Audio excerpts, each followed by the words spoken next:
In ancient times, in one of the cities, there lived a fortune teller who was highly skilled in his craft. One day he went to a merchant's shop and said, "According to your destiny, a great treasure will come your way."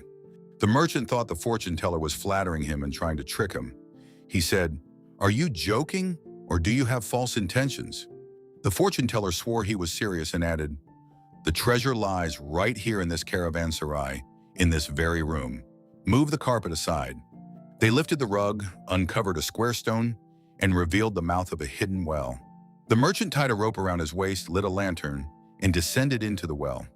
At the bottom, he found piles of gold coins and jewels. He called up, "Bring the basket and lower it down so I can send the treasure up."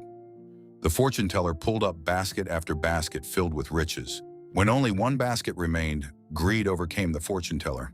He thought, "If the merchant comes up, he may give me nothing or kill me." He refused to lower the rope.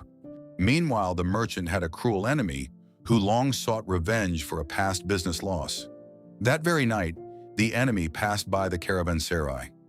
Seeing a faint light inside the merchant's room, he climbed onto the roof and entered through a window. Mistaking the sleeping fortune teller for the merchant, he leaped upon him. The fortune teller awoke in terror and cried, "If you want the treasure, take it. Just get off me before I suffocate." But the enemy snarled, "I am no fool to believe your lies. Tonight I settle my score." He drew a sharp dagger and gouged out the fortune teller's eyes. Then in his haste to escape, he stumbled in the dark and fell into the well, breaking his legs. At the bottom, the merchant heard the fall and thought the fortune teller had come down for the remaining jewels. He shouted, "Greedy man! Wasn't it enough to trap me here and take all the treasure?" But the enemy groaned, "The one who cast you down is now blind. But my legs are broken, I cannot move." Meanwhile, the fortune teller screamed in pain all night, blinded and helpless. By chance, the merchant's son returned from a long journey that day with great profit. Not finding his father at home, he went to the caravanserai. Hearing cries from inside the locked room, he forced the door open and entered.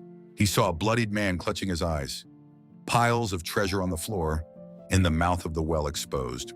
The son cautiously approached the well and heard voices below. He threw down a rope and called, "Whoever is down there, tie this rope around your waist so I can pull you up." The merchant climbed out first, embraced his son, and told him the whole story. Then with his son's help, they pulled up the enemy as well. The enemy realized he had blinded the fortune teller instead of the merchant and begged for forgiveness.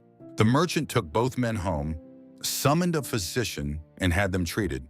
He carried the treasure to his house, but fate was cruel. The enemy died from his shattered legs while the fortune teller lived the rest of his days blind, cursing the greed that ruined him.